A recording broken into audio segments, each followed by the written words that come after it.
Hello, once again, everyone. I'm your host, Ray Shasho. Welcome to another edition of Interviewing the Legends, brought to you by the Rockstar Chronicles, Series 1, my new book featuring over 45 intimate conversations with the greatest music legends the world will ever know, available now at bookbaby.com and amazon.com.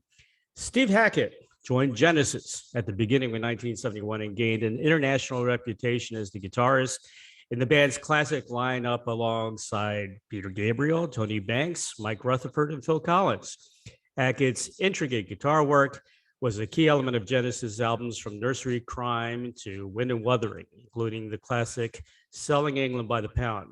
After leaving Genesis at the end of 1977, Hackett's solo career, which now spans more than 30 albums, has demonstrated his extraordinary versatility with both electric and acoustic guitar.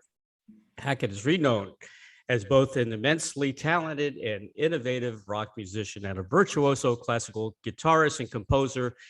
And this was recognized in 2010 when he was inducted into the Rock and Roll Hall of Fame. He has also worked alongside Steve Howe of YES in the supergroup GTR. The lockdown enforced by the 2020 global pandemic has proven to be a particularly creative period for Hackett. He began by releasing Selling England by the Pound and Spectral Mornings, live at Hammersmith, a live recording of 2019's hugely successful tour, celebrating that Genesis classic together with the 40th anniversary of one of his most loved solo albums. Lockdown also gave Hackett the opportunity to write and record two new studio albums, the UK classical chart hit Under a Mediterranean Sky, and the forthcoming, well, it's out now, Surrender of Silence. Please welcome musician, songwriter, producer, as a member of GTR, Squawkett, as a Rock and Roll Hall of Fame member with Genesis and now Genesis Revisited, Steve Hackett, Interviewing the Legends. Hello, Steve. Hi there, how you doing? How's the tour coming along, man? Very good. The tour's been wonderful. It's the first we've been able to do in 18 months or so.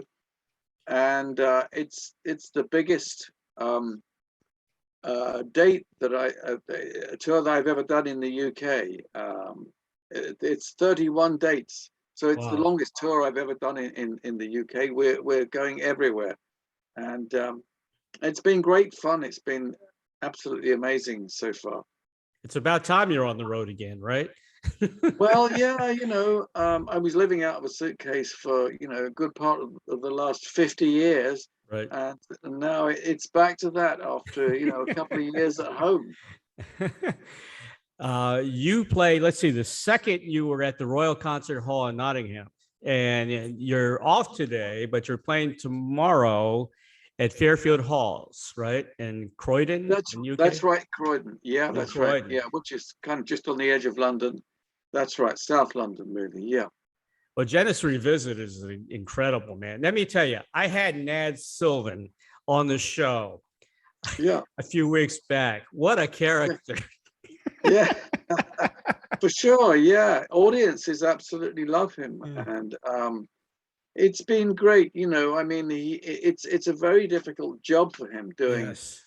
Having to do Peter Gabriel stuff and Phil Collins stuff, but also occasionally with me doing stuff that I did with Richie Havens. And so, he's become, a very powerful, charismatic lead singer. And he also does solo albums as well. Right. So he's fast gaining a following all his own, but he loves doing the Genesis stuff. I got to tell you, nobody does Genesis better than Nad as far as lead vocal. Besides the original guys, besides he's incredible. Well, he has that kind of voice. Pete and Phil had similar voices. Mm-hmm. When Phil took over from Pete, many times people, if they didn't know what they looked like individually, right, people just assumed it was the same guy. I mean, the chances of having guys with similar voices like that in a band were very rare. But again, Nad has that kind of, he has that sound. So when I first met him, he said, "Well, I'm a bit of a chameleon. I can do this and I can do that." Yep. He does great blues, funnily enough. And I didn't know that. Yeah, he's extraordinary. Yeah, his solo. We talked about his solo album. It's incredible. It's very, very good, by the way. Yes, Yeah, he's very good. And when he comes on, he joins with the second tune that we do from the right. solo set, and he gets applause as soon as he walks on. Hmm, So that's great. You know, it took a while for audiences to accept that. You know what it's like stepping into someone else's shoes exactly. or doing another interpretation. It can be a very hard sell. Uh, many a brilliant singer has had to suffer that. But there's an acceptance, and he has a lot of fans, especially amongst the ladies, Really. and that's really, it's really great. Yeah, yeah, yeah. It's been great. So he's got that credibility. I got to tell you something funny he said. What's that? He was eating dinner while we were doing the Zoom interview. He was having his dinner and he had his wine. I think Yeah, he was in Sweden, right? Was it Sweden? yeah, that's right. Yeah, he was in Sweden. And he said, you don't mind if I have dinner while we do that? I said, no, I get guys that ride their bikes. I get guys that walk their dogs. He said, have you ever had anybody masturbate while you were doing the interview? I said, no, and please don't start, Ned. Oh, right. Oh, okay. He's a funny Yeah, guy. well, he is a funny guy. Yeah. Well, you know, social media brings up all sorts of possibilities, Yeah, as you know. And anyway, yeah. Am that's I my brother's keeper or even my lead singers? I right. have to say, biblically, no. But the job description doesn't necessarily include that. But Right. I guess if you asked him, he'd probably do practically anything. Oh yeah. Oh yeah. No, he's Yeah. a great guy. He really is. Let's talk about the new album. Okay, the album's out, Surrender Silence. I gave it 5 stars. I loved it. I really, really like it. And you got a bunch of videos now out Yes. from the album. One's an Yeah. animated video. You've got Wing Beats, Fox's Tango is out. Yeah. It's a great album. I really, really enjoyed it. We got a fourth one as well, Scorched Earth. So That's it's right. been the most. I've never done an album that's had that many videos Really. before. That's great. And if you get the media book, Hmm. which is basically the Blu-ray, you also get extra videos which were from Under a Mediterranean Sky. So you get 2 videos. I was very proud of from that one, Spanish influenced and a bit like the Rodrigo stuff, Right. and the other one was the Egyptian inspired Sirocco. So you get that, and you know, shots of stuff that were filmed when we were in Egypt, my wife and I. This is Yeah. Joe and I. So you get all of that. So you know, it's crazy, isn't it? You know, most people are doing videos when they're 19, but you know, I seem to be doing more videos now. Now I'm 103, and but there you go. They're That's how great it is. videos. And you got some cool people on the album. I mean, you got Phil Ahart from Kansas, right? Yes, indeed. Yeah, we worked together years ago in Uh-huh. 1977, 78, when it was Steve Walsh who was the lead singer with Yeah. Kansas. And lovely guys, befriended the whole band. And all these years later, he kept in touch. And finally, we're doing something again Hmm. together. Good. Um, yeah, there's a couple of guys from your side of the pond on there. There's Nick DiVigilio also Hmm. on drums. Craig Blundell, who is basically drumming up a storm here in so many ways. He's been Hmm. on TV here. He's does instruction stuff. He still takes lessons himself. He's very, very driven. Huh. Hits the drums very, very hard. Don't know how he does it. Yeah, goes hooligan every night. You know, it's a great thing. It's a bit like watching a kind of a prog Keith Moon Hmm. going at it with tricky time signatures. So Right. he does the Genesis stuff wonderfully, but also the stuff that he's been on the Surrender of Silence album. That's been terrific as well. So we have some extraordinary um, skin work Hmm. from those guys on this album, and a lot of other. players from as far afield as Azerbaijan and Tajikistan with the more exotic world music sounding stuff. And of course, the McBroom sisters from Pink Floyd. Yes, that's right. The McBrooms sang with Pink Floyd. Yeah. Also the Stones. Lorelei was singing with the Stones. A great version of "Gimme Shelter" that she did. Sang the balls off it. Yeah, wonderful singers, and this is the second project I'm working with them, singing on. They were on the previous album, and or in fact 3 albums ago, and yeah, they have extraordinary vocal chops. I want to give some credit also to Joe, your wife, Joe, who also has some credits on the album, and of course Roger King on several tracks. That's right. Well, the writing team is kind of the 3 of us, and we tend to do computer sketches of things at first, and then we add humans to taste as it continues, and then we bring in the real orchestral players, or at least we do it virtually, because lockdown has meant that there's not so much eyeball to eyeball contact at home where I record, but we coordinate everything. It's headquarters, and things get sent from all over the globe. There's the house band, the Hackett band, which gets expanded to include these other players with extraordinary talent, sometimes playing instruments that you haven't heard of. Or I certainly hadn't until recently. A Vietnamese instrument called the Dine Shine. I've been working with a lot of stuff. I think film scores probably use a lot of instruments that you wouldn't necessarily know the name of, but the exotica tends to come from further afield than the UK or Europe or the USA. So we touch on the Orient. There are aspects in previous albums of Indian stuff. Some wonderful virtuosos I've worked with over the recent years. So you know, that all of that broadens rock's shoulders and makes it something else, gives it a kind of cinematic quality, but it's still got a kind of rootsy sure as well. You know, I admire your love for world music. I'm really into world music as well. I got a diverse background.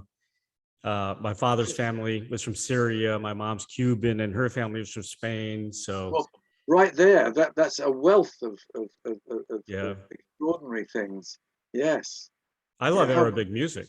You know, I love the oud, of course. You probably play the oud, right? I have from time to time. That's not my first instrument, of course, but I sometimes choose to play in an oud-like manner. I was playing the oud a little bit on the previous album, the Under a Mediterranean Sky. So yeah, that's a wonderful instrument if you can play it right. If you can tune it, there's an art in just being able to tune it. Just to tune it, and to hold it properly. You know, it's not just the sitar, which is difficult to get your head and arms around. You know, it's a different thing, but no less beautiful than the guitar and other things that I'm more familiar with. But I like jumping in with both feet into the unknown. It's a way of stretching yourself and going out on a limb. It's risk is just as important as showing technique and dexterity and all of those things. It's important to mess around with other things like the dobro. I got one a few years back, and I was using it on something with the McBroom sisters. Great instrument that is. You know, a little bit like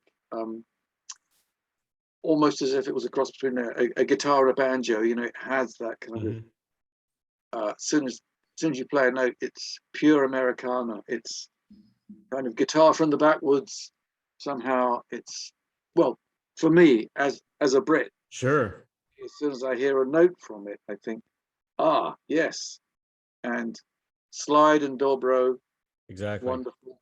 I agree. It's Yeah. fun too. It's fun to experiment with different instruments. Yeah. Yeah. I want to mention some of the tracks. Natalia, I mean, that's a concept album within itself in a song. Yeah. Well, It's tremendous. I'm glad you like that. It was my wife. Josh, we'd been to Mhm. Russia. We played some shows in Russia, and many years later, Joe said to me, "Why don't we do a Russian story? The Sure. idea, and we'll invent a name, and we'll think about this woman and the idea that she'll be uh, over a period of um, 1,000 years or more. The Mhm. idea that she is always oppressed. She never gets to come to full flower. Something always happens. Right. The regime always manages to finish her off. It's not anti-Russian by any means, because I love Mhm. Russian culture, Sure. but in terms of the suppression, we all know about that, the heaviness of that. So I didn't attack the lyric until I thought we could do this in the style of Russian ballet. And I Mhm. was thinking of three composers, Russian composers, who have been hugely influential with the world of classical ballet and beyond. So it Mhm. was Prokofiev, Tchaikovsky, Stravinsky, Stravinsky. Yeah. and so in other words, it was consciously referential and deferential towards those great brains. Right. So with that in mind, I was able to pepper it with obvious references, almost in a kind of ELO referencing the Beatles kind of Sure. manner. So you get a snatch of the Nutcracker, you get a little bit of this, you get a little bit of something that could be credibly taken from a Rite of Spring, and then Mhm. something from Romantic Tchaikovsky, I think the fourth or whatever. So I mean, I love them all for what they bring to music, and then you turn it into rock. So as you say, yeah, it was a concept album in itself, and it was Yeah. really the flagship for the album. It was really the first one that we really thought, if this one can take off, then the rest can fit around it. And I wanted to be able to reuse themes from that, um, and sometimes extend, and sometimes um, preempt something. So we have something at the beginning that's got a slight kind of maybe an overture or an underture, Mhm. um, and onwards into other areas. This is an incredible album. It's not your typical Steve Hackett album. Very diverse, eclectic, uh, very intelligent. Each, you can Well, tell glad you each like. track put a lot of thought into it, very. It's somebody just described it as metal, and there was a metal influence, and said it's a bit like Mhm. metal macabre. Huh. And I thought, in a way, yeah, it was less romantic than anything I'd done, or if it was romantic, it was in another kind of way. Right. I wasn't trying to be sentimental. Mhm. This one. Um, I remember talking to Peter Gabriel years ago Mhm. about something similar when he'd just done the third album, and I said to him, it sounds like you've developed your own style with this, and Right. it's not romantic. You're going somewhere else with this. It's a bit like the way I think he would have liked the band to have sounded on Lamb Lies Down on Broadway. Yeah. That just completely reinventing um, what the band or the team was capable of at that time. But Sure. we had certain things that were more traditionally Genesis, that were at odds necessarily with the direction that he was headed, which was towards a kind of 80s thing at that time. So we were a mid 70s band heading Mhm. towards the 80s Yeah. at that point. But every now and again, you have to tear up the rule book and start again and say, oh, I Right. don't recognize this as that I agree. guy. Yeah. Oh, I didn't know, they were capable of doing this. So it's a bit like character acting in music, isn't it? Mhm. It is. You get the makeup on and you Yeah. don't recognize the villain is this guy. Some of the other tracks, really cool. Relaxation music for sharks. Kind of a Jaws theme there, huh? Well, A feeding frenzy. yeah, I thought that I didn't really use the Jaws motif, you know, those sort of driving cellos and basses and all that. Yeah. Again, we borrowed a little bit from Eastern European Yep. writers and composers. Again, you get this stuff in movies quite a lot. The Bourne movies using very driving strings, the marcato thing. The thing that influenced the Beatles at the time of Eleanor Rigby was the score to Psycho, and George Martin talking about that. Interesting. And you listen to the score from Psycho, and you realize that at the time when they were doing that black and white noir stuff, the Alfred Hitchcock stuff, the score has been recorded hot. It's distorting, so distortion on top of the driving strings can be very rock and roll, right, in a way. Right. Wing Beats, African theme with the Broom Sisters on that. I love that track, man.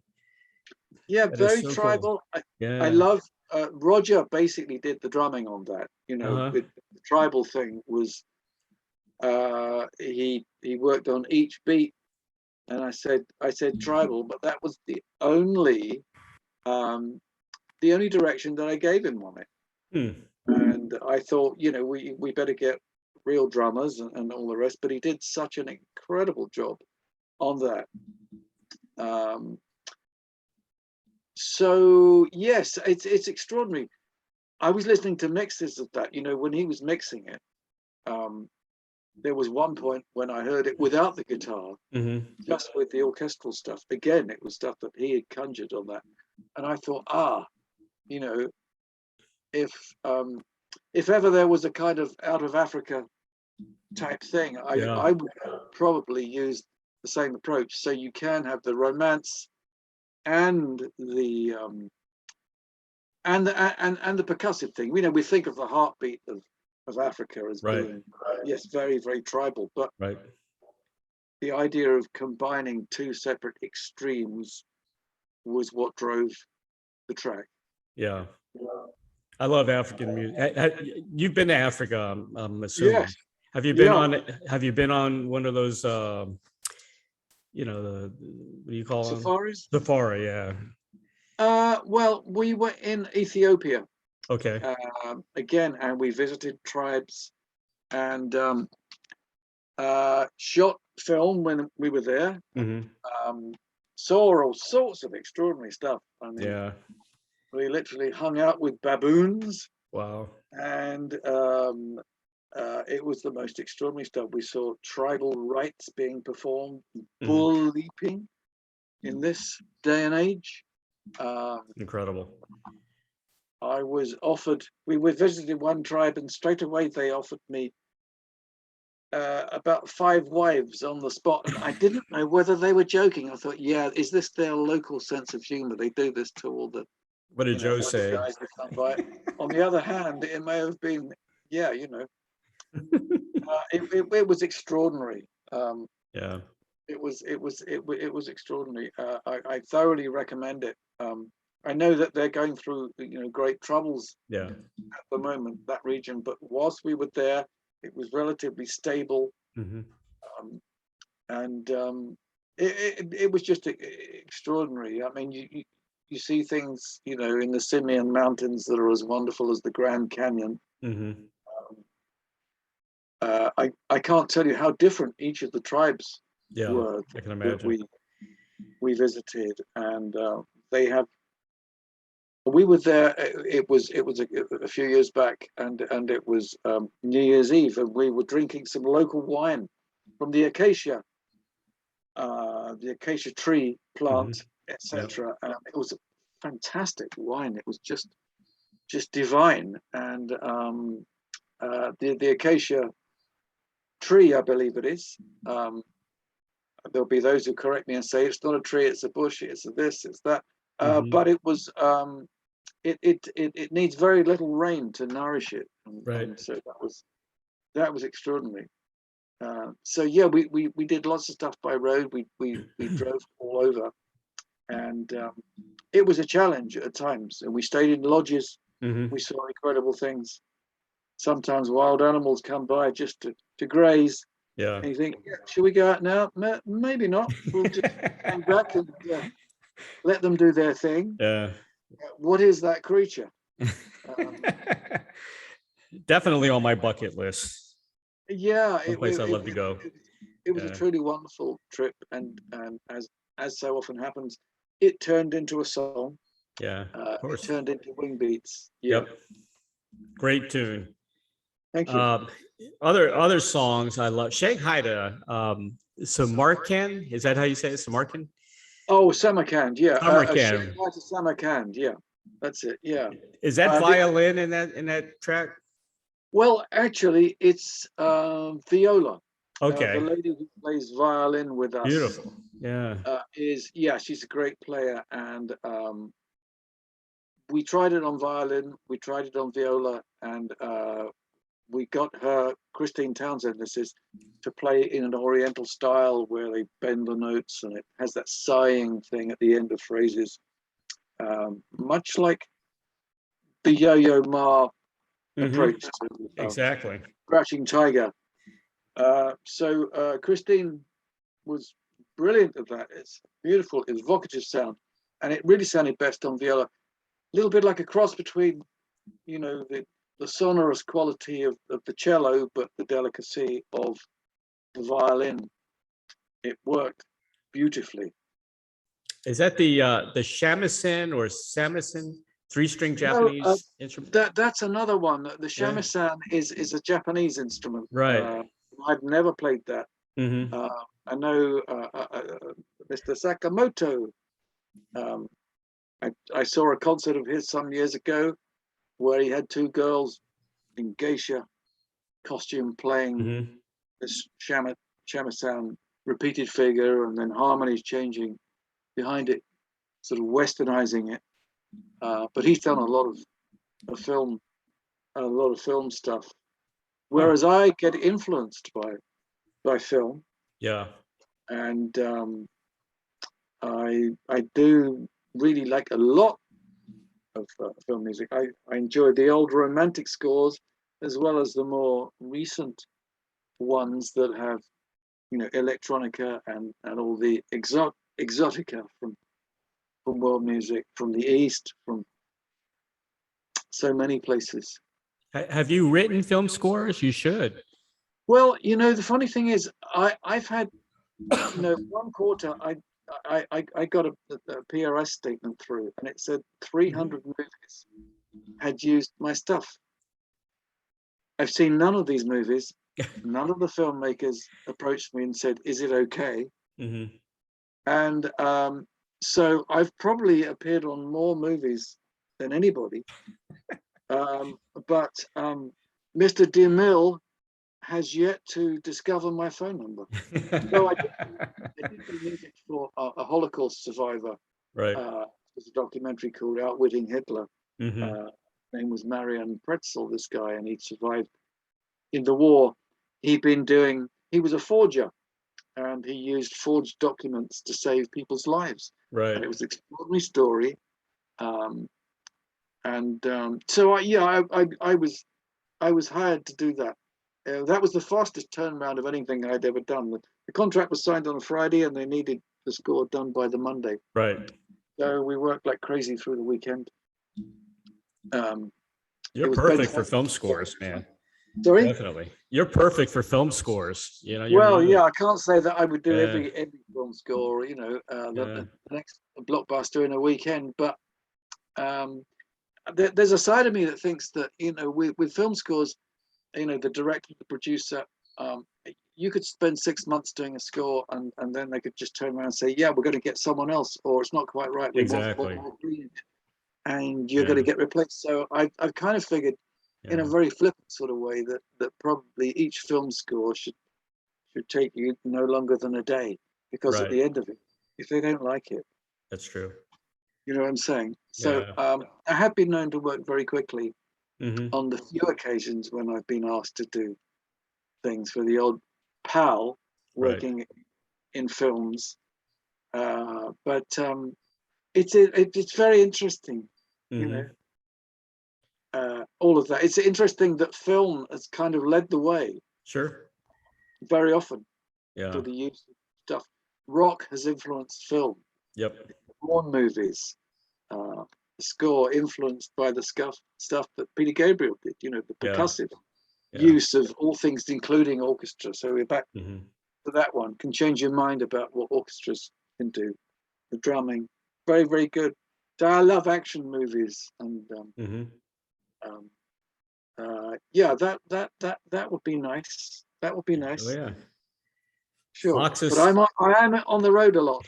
So, Well, or I that's what you was want right now. until the pandemic hit. I was, as I say, you Yeah. know, Got I to make was up for all that. guitar will travel, living out of a suitcase, all the rest. Yep. Foxes Tango. Yeah, Wow. That's a heavy prog rocker there, man. That's yeah. awesome. Well, that's interesting Great because tune. Nick DiVigilio said he liked the new heavy direction. He Yeah. thought it was heavier than I would normally do, and so it was. Yeah, it was kind of like music for wrestlers to come onto. You know, the sort of Yeah. the heavyweight slow thing, like. Awesome. But there's the social comment in there and all of that. The Yeah. post-truth world in which we survive the world that we inhabit. Um, I was having a go at that, Mm-hmm. you know. Just barely. Just barely, yeah. There's plenty of social comment in the album. Yeah, Yeah. yeah. I like to have a rant, sometimes with the guitar, sometimes with the words. Throw in your 2 cents. There's a lot of complacency around at the moment, and Yeah. the era of the protest song needs to be now, I feel. So yeah, I want to hear that stuff. Yeah. I want the folk tradition to return and to Right. point some of the stuff. Never mind, might lose a few fans because of the demographic, and it's another election year. I think people are just worn out, you know? Yeah, They're people are just just worn absolutely. out. Well, yeah, as you can see Yeah. me, I look shattered. I'm not looking at my best, You, you know. you look awesome. I think you, I'm you look like you're knackered. I'm 30 knackered. years old, man. Yeah, I've been on tour for You look goodness how great. long. We did a whole bunch of dates back to back, and I'm sorry, I'm in need of a shower and a hair wash, but you know that's what being on the road will do you. We Yeah. travelled down Nottingham um, to London today, Yep. and the tour's been going great. Been wonderful to be in front of audiences again and saying, you know, Exactly. you thought this was never going to happen, but yes, you're not dreaming. It's we're here. On Scorched Earth, were you singing on that? Was that you? Yeah, that's me and Wow. Amanda. Beautiful Yeah, song. yeah. I'm glad you like that. Yeah, it's kind of my ballad voice on that Yeah. one. I was thinking of certain things. I mean, I really liked Greg Lake's voice ever Me since too. I Me heard too. him in 1969, Yeah. and I when Crimson were just starting out, and I only met him very briefly, you know, a few Mhm. years before he passed on. But he shook my hand very warmly, and I always thought it would be nice to do something at some point. And so um, I wanted to do something that was complementary, perhaps. Doom rock with an ecological climate change. The fires. Yeah. Yeah, that's right. And the Yeah, the fact that we're fires. sleeping. So the voices on that are myself and Amanda Lehman. Hmm. So and she's on Wing Beats and many of the other tracks. She's my go-to when it comes to doing harmonies. But we also have Nad on the Devil's Hmm. Cathedral. I thought he would have the right kind of presence to narrate that, you know, that kind of sung speech thing that the Germans call Sprechstimme. I can say that when I'm sober. Sprüchten. Here we go. That's that sung speech thing, almost talking it. Bit of Rex Harrison, in My Fair Lady. That's very good, actually. I got an interview with a guy named Yogi Lang next week from Germany, and a lot of his songs are pronounced in German. I'm going to have a hard time with that, man. Yeah. Oh, well. Yeah. The Beatles used to do versions of stuff in German. Remember, She Loves You in German. They were good at that. They were. Yeah, they're very good at that. I want to mention real quick, after England, you are going to be back in the States in 2022. Oh, God, yes. Yes. April 22nd, you'll be back at Clearwater, Florida again. Friday, April 22nd in Clearwater at let's say the Capitol, I think, Capitol Theater. Yeah, looking forward to it. Believe me. And we were I'll be there. I'll be there. Thank you. We were halfway through an American tour, and then the rug got pulled. Everywhere closed down, state by state. We got the last flight back from Philadelphia, literally, or else we'd still be there. It was extraordinary. But a lot of dates were postponed, not cancelled. Right. But I can't wait to get back. We've got a lot of dues to pay to people. Not of my own making, of course. I like to think I'm blameless there, but it'll be just great to be in front of people. Having said that, over here, we're in this kind of bubble, so we can't meet our friends. You're still in a bubble. Wow. Backstage, we're in a bubble. I mean, there's still 1,000 people a week dying in the UK. That's horrible. And I know Joe Biden was saying that this thing is not over. So very often backstage we are required, and in hotels, to mask up. Right. And so we greet the audience. Sure, we don't sing with masks on. Darth Vader, next album. But, that goes, and it's but we can't do the usual thing, meeting up with pals. So we have to explain to people, yes, we love you, but we can't meet you, we can't hug you, we can't kiss you, we can't breathe all over you. But we can play to you. Yeah, that's long overdue. Here we're getting the booster shots now. We're starting to get the booster. Yeah, that's over here as well. I was offered one, but because I was on tour, I couldn't do it. So but I will, as soon as we're off tour, I'll get in there. And I've already had 2 shots already. Me too. I'll get booster. I'm a pro-vaxxer. Me too. Oh yeah, you have to. That's what the figures show that I've so far remained healthy. Yeah. Nothing's a guarantee, of course. But well, I never got COVID, but I got struck from other things out of the blue. Right. Yeah. Well, madness is catching. Yes. That's what we get. I think you're right. That's what happens in this business. I think you're right. I want to mention, I think the last time we talked, I think Wolf Light was out. That's still one of my favorites. Wolf Light. Glad you like it. I loved it. I loved it. I love the video.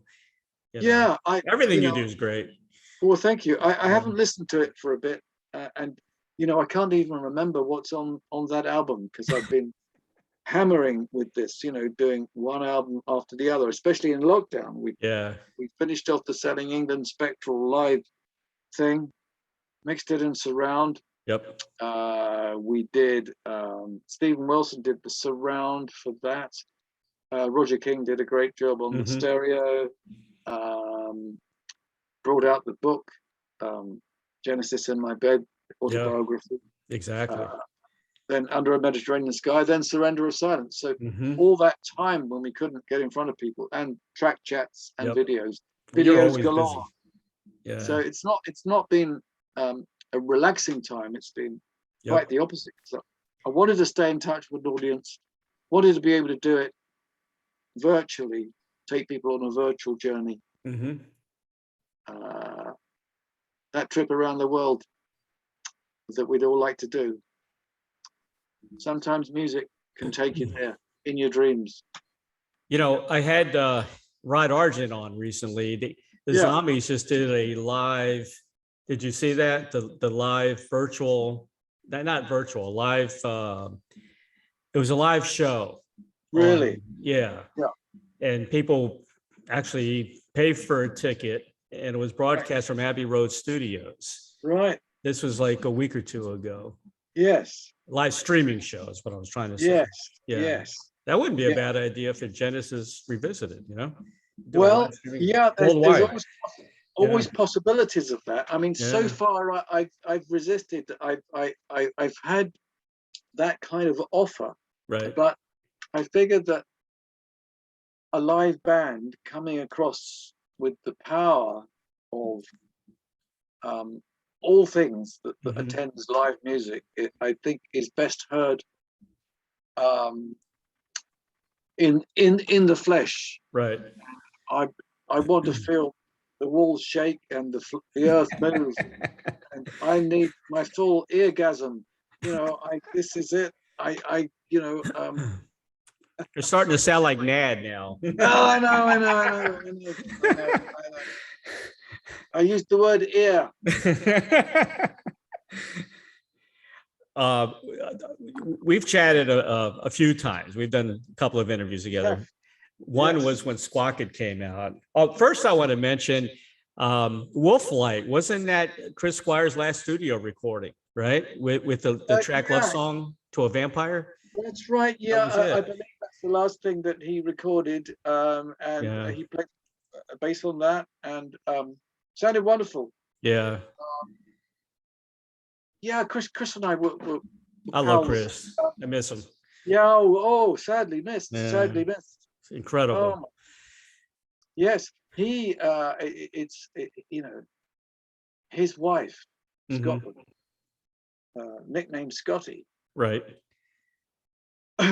We called her and said, I was driving in my car. Hmm. This is maybe 3 years ago, Right. and I got the strongest whiff of dope, of marijuana, Uh-huh. whatever you call it, when I just opened up this CD. And she said, "That's Chris. That's how he gets in touch." You know, and I thought, yeah, well, I remember him on my wedding day and getting shown up with every substance known to man. Bless him, you know. And he was a no holds barred character, you know. That was him. But he loved his music. He was a great musician. He drove YES. Yes, he did. He's missed. He was a fantastic character. I think he was always winging it. Yeah, you know. Yeah, we were great pals, and love him to bits. You know, Squawk was a great album. I keep listening to it, man. I love that album. It had a lot on it that I was hoping that we would do live, and we were asked to headline at a festival, the High Voltage Festival in Britain, and it would have been the debut. And at the time, he said, "No, I'm going to do this YES tour." You know, at the end of the day, you know, commitments. He was doing that. That was just pre me doing any revisiting of Genesis. That was just pre that time. But I remember getting up and doing a version of something from Nursery Cryme at that time. We played it with our own band, and I got up and did a guest spot with Transatlantic. We did Return of the Giant Hogweed. Yep. And then down the line, I re-recorded it, which was great with some of those guys. They did a fab job. Very cool. Yeah. You Oh know, yeah, when I interviewed Chris, he was in Hawaii at the time. I think he was on holiday. yeah, We talked about a life within a day, and we were talking about the song Aliens. And he yeah, said something that stuck with me for a long time. He said that he really believed that the aliens were really us from the future, yeah. which Well, I remember Richie Havens saying something similar. really Uh, uh, to, made to sense. to establish that, you've got to be able to establish the idea of time travel. And Exactly. I know that science, the realm of conjecture, throws up the possibility that Right. that may that may be that may be possible. It's an extraordinary concept, of course, Hmm. and one that is a real stretch of the imagination. Yep. But why should Superman comics have all the fun? Do you believe in other, life in other worlds? Maybe Well, I would think that the chances are that there can't be this huge universe just for ourselves. it is pretty big, isn't it? It, it's pretty big. I can't give you the figures, and I'm not sure that anyone else can really. But Yeah. it's pretty big, so chances are um, they're just getting pictures back now, aren't they? From, I believe is it Mercury? I think. Oh, now I know they had Venus, they had Saturn. Yeah, Is it Mercury now? Yeah. I think so. Yeah, I may not be Yeah. up to speed on this, but I mean, I find the concept of space travel hugely exciting, and I've certainly not been up, not yet, but I've been on Concorde, Oh, you've been where on I Concord. Oh, when Concorde was in operation, yeah. I was invited into the cockpit, Oh, and cool. that's the amazing thing because we were literally looking down on the moon. Now imagine that, Really? Wow. looking down on the moon was Wow. the most amazing thing Huh. I have ever seen. It felt like a spacecraft. You know, you're way up there, Yeah. and it was a fantastic thing to behold. So one could only imagine Hmm. what it's like if you're up there looking back on Earth. If anybody deserves to go into space, it's you. Well, I think Hendrix and some of that guitar work was pretty spectacular. I know he was a big fan of that. I loved This Island Earth, the movie, Yeah. and Forbidden Planet, and of course, yeah. I mean, the Genesis guys way back in the 70s. Yeah, we were all watching Oh, Star yeah. Trek. We Yeah. we we were all fans Yeah. of that kind I'm of going to thing. make a statement that makes some prog fans a little upset, but I really believe this. I really think Los Endos is the best prog song of all time because it has all the elements. What do you think about that? Well, you know what? We do a version live that's part of Seconds Out I because heard we're that. doing Seconds Out at the moment, Hmm. and as you know, it goes from dance on a volcano via a drum solo into it. So we do that arrangement. I bring some other elements into it, but it always gets a cheer. And then when we finally hit the recapitulation of the squonk thing at the end, which I've heard Joe Bonamassa do, it's always like you're on the home straight, Hmm. and it's amongst the band. There's that kind of palpable. We've done all the tricky stuff. Now we just get behind the power of the basic thing that rock is all about. So yeah, it's always a buzz to do it, and I'm always amazed. I mean, right at the end, I do something with the guitar, and I know our sound mixer up front does something where it does start sounding like it's taking off like a rocket. So powerful. Sustains and Yeah. reverbs and repeats. But I've never quite heard that effect. Whenever I've heard it back Hmm. on record, it doesn't quite do what it does. You don't quite get the lift off that you do in a live gig. So I'm you know, extolling the virtues of all that is live. So I hope to see you there when we're Oh, definitely. finally out there, and it'll be next year. We get to reclaim the streets, grasp the nettle, come full on. You know, when we finally land on Mars, I think Los Endos should be playing. All right, yeah, That'd be so cool. Yeah, Mars always was a great piece of music Yeah. by Holst as well.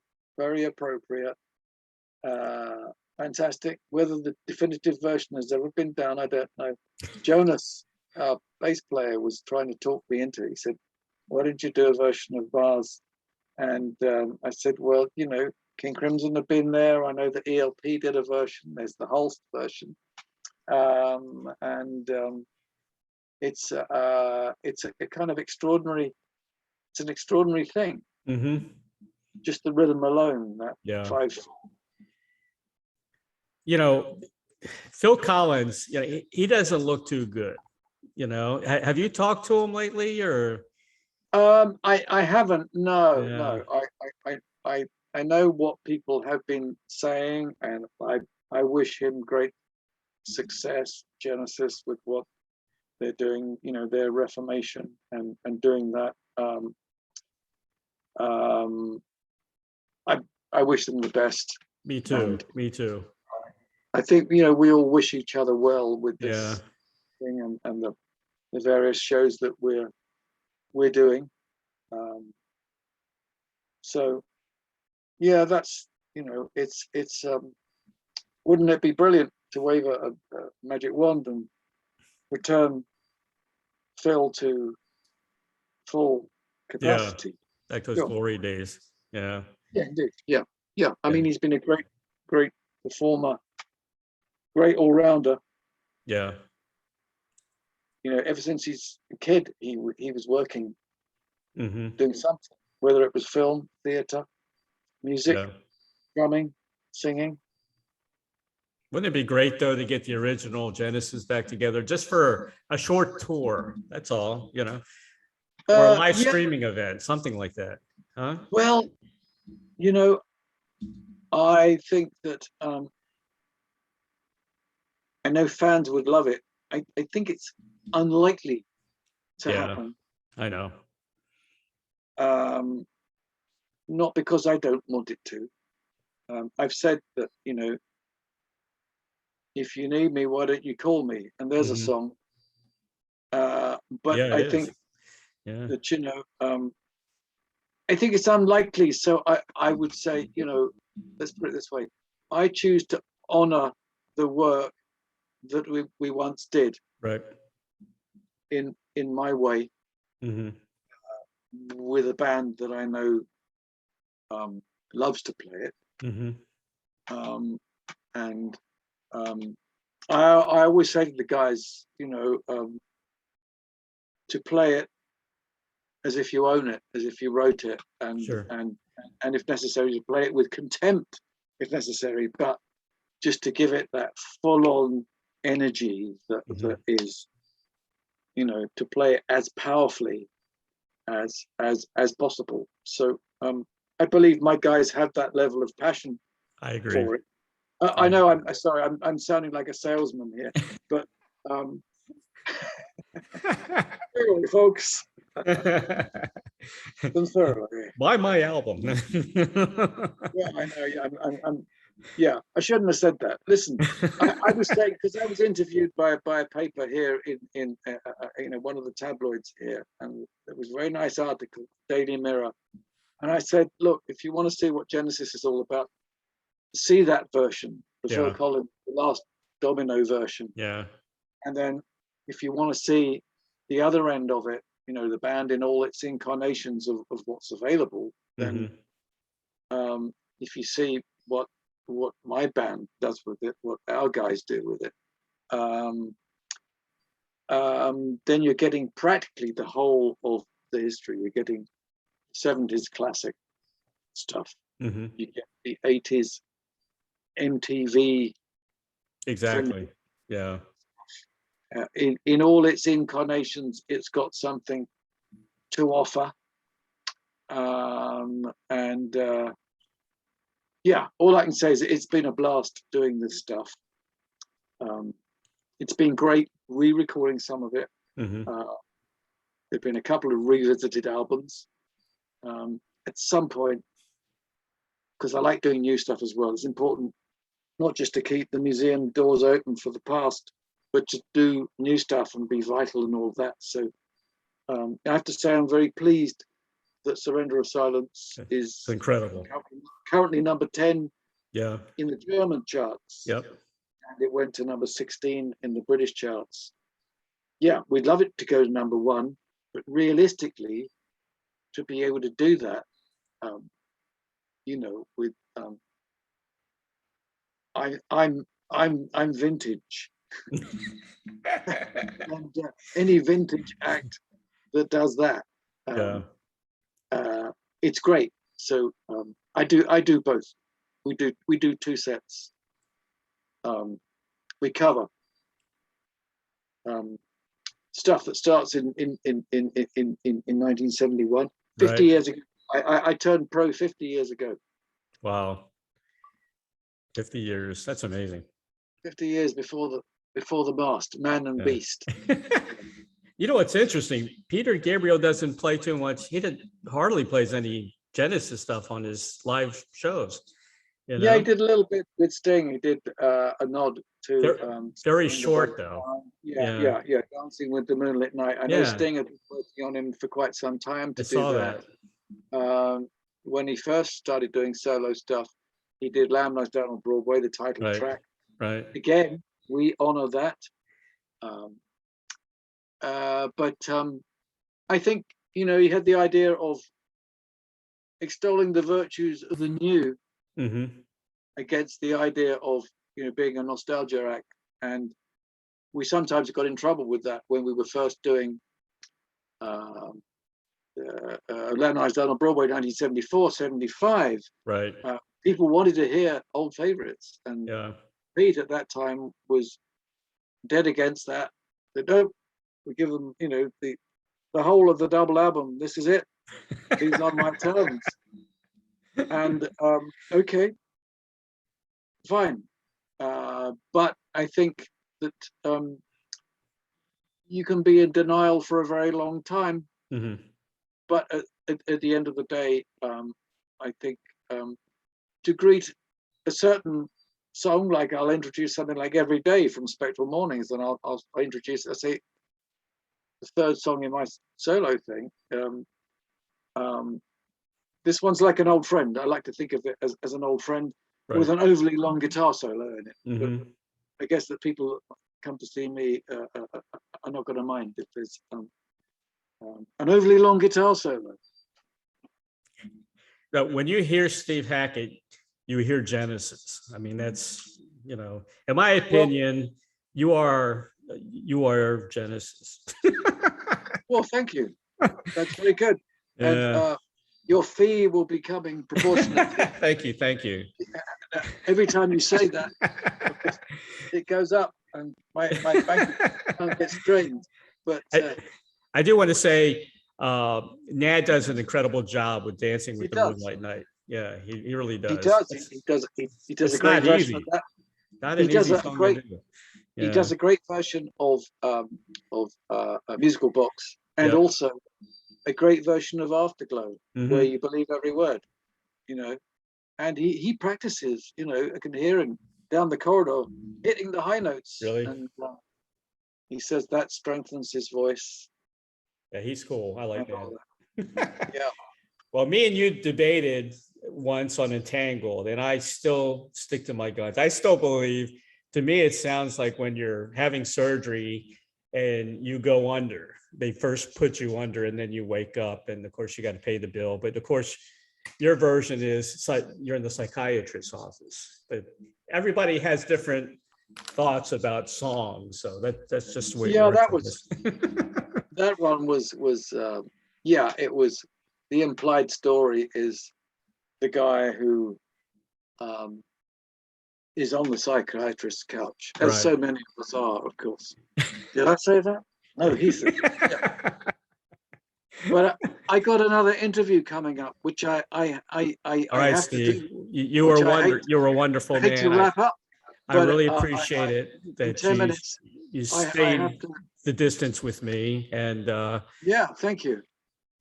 I want to tell I have- everybody, purchase Steve Hackett, Surrender of Silence at Amazon.com for more information Thank about you. Steve Hackett. Of course, www.hackettsongs.com. You're on Facebook, Twitter, and you're on tour coming to the States sometimes first quarter in 2022. That's right. That's right. Thank you. Thank you, Well, Steve. thank you for all of that. Lovely talking again. Again. And you take care. You too, man. Good luck with the Okay. tour and get some rest. All the best. And my All best the to best. Joe. Yeah, I will. I'll pass that on. All right. Okay. All my best to your audience too. Okay. Thank you so much. We'll Take be care. back there Bye-bye. next year. Okay. Bye-bye. Ciao.